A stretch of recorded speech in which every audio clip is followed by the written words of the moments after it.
Well, hello everyone, welcome back to this channel. If you clicked on this video, it means you're into true crime stories and horrors. And guess what? You're at the right place.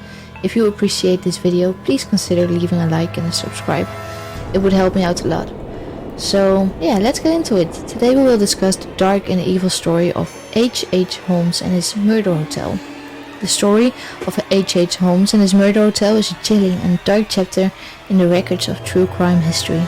Set against the backdrop of the late 19th century in Chicago, this dark tale delves into the twisted mind of a man who lured victims to their doom within the walls of a seemingly innocent hotel. It all begins with Dr. Henry Howard Holmes, a charismatic and joyful person. On the surface, Holmes is a respected pharmacist and entrepreneur, but beneath this charming facade lies a sinister secret. He constructed a 3-story hotel during the 1893 Chicago World's Fair, a labyrinth-like structure with hidden passages, soundproof rooms, and a basement that would become a chamber of horrors. He preys upon unsuspecting guests, particularly young, single women who check in but never check out. Holmes lures victims with promises of employment or romantic interests, only to subject them to unspeakable horrors within the room and hallways of his evil and grim fortress, because Holmes' hotel was designed with horrifying intent, containing secret chambers equipped with gas lines, which allowed him to pump poisonous gas into the chambers to let his victims die a slow and agonizing death, and torture devices like a stretching rack and a dissection table, which he would use on his victims before they died. Secret passageways and trapdoors was one of his other evil and dark ways to let his victims experience true horror and fear before they died.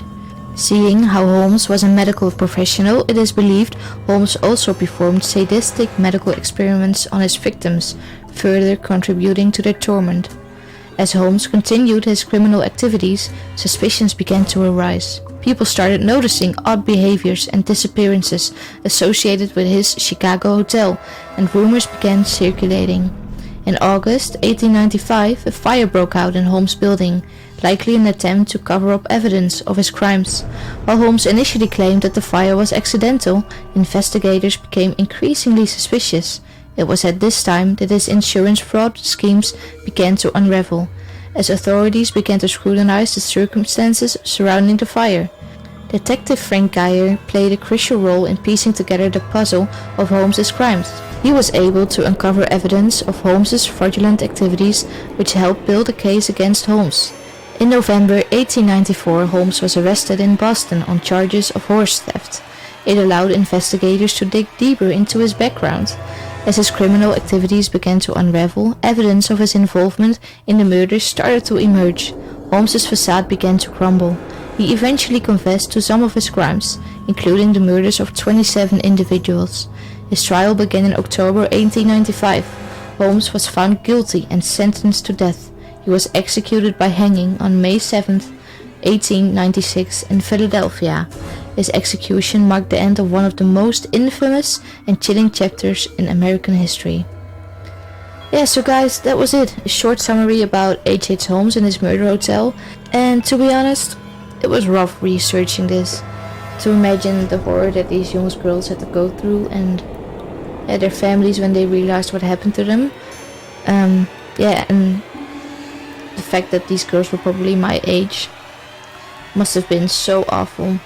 And I'm really happy he got caught and that he got what he deserved. It sounds stupid to say this, but I hope you enjoyed this video. And if you did, I'm just gonna ask once more to leave a like and consider subscribing to keep up to date with my daily updates and stories about true crime.